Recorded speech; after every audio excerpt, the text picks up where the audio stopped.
Corona টিকা নিবন্ধনের জন্য আমাদের প্রথমে ক্রোম ব্রাউজার ওপেন করতে হবে। এখান থেকে সুরক্ষা লিখে সার্চ দিলে ওই অ্যাড্রেসটি চলে আসবে। কোভিড-19 ভ্যাকসিনের জন্য নিবন্ধনে ক্লিক করলে ওই ওয়েবসাইটে চলে যাবে। এখন 3 ডট মেনুতে ক্লিক করে নিবন্ধনে ক্লিক করব।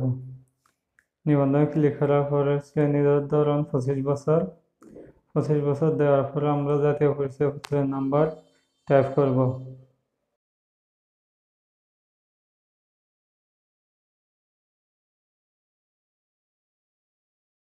টাইপ করা শেষ হলে জন্ম তারিখ দিয়ে দিব। দিন, মাস, বছর তিনটা আমরা আইডি কার্ড থেকে দেখে দেখে দিয়ে দিব। এরপরে ক্যাপচা কোডটি আমরা সঠিকভাবে টাইপ করব।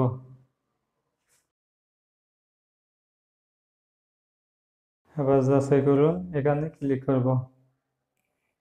ব্যক্তির নাম ইংলিশ এবং বাংলা দুটোতে চলে আসে। এরপর আমরা নিবন্ধনের জন্য একটি মোবাইল নম্বর দিয়ে দেব, যে নাম্বারে ওটিপি কোডটি চলে আসবে।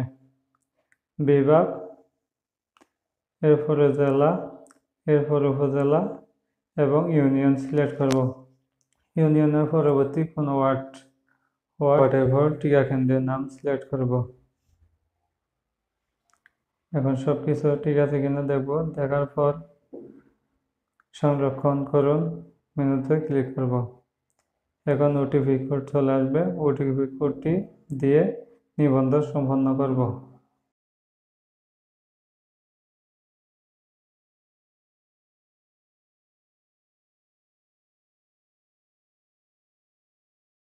নিবন্ধন সম্পন্ন হওয়ার পর টিকা কার্ড সংগ্রহ করব। টিকা কার্ড সংগ্রহ করার জন্য আমি জাতীয় পরিচয়পত্রের নাম্বারটি কপি করে রাখছিলাম। এখন তারিখ, মাস এবং বছর দিয়ে ক্যাপচা কোডটি টাইপ করব।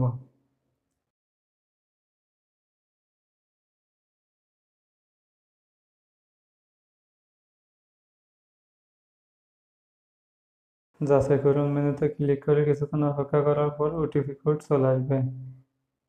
এবার ওটিপি কোডটি টাইপ করব।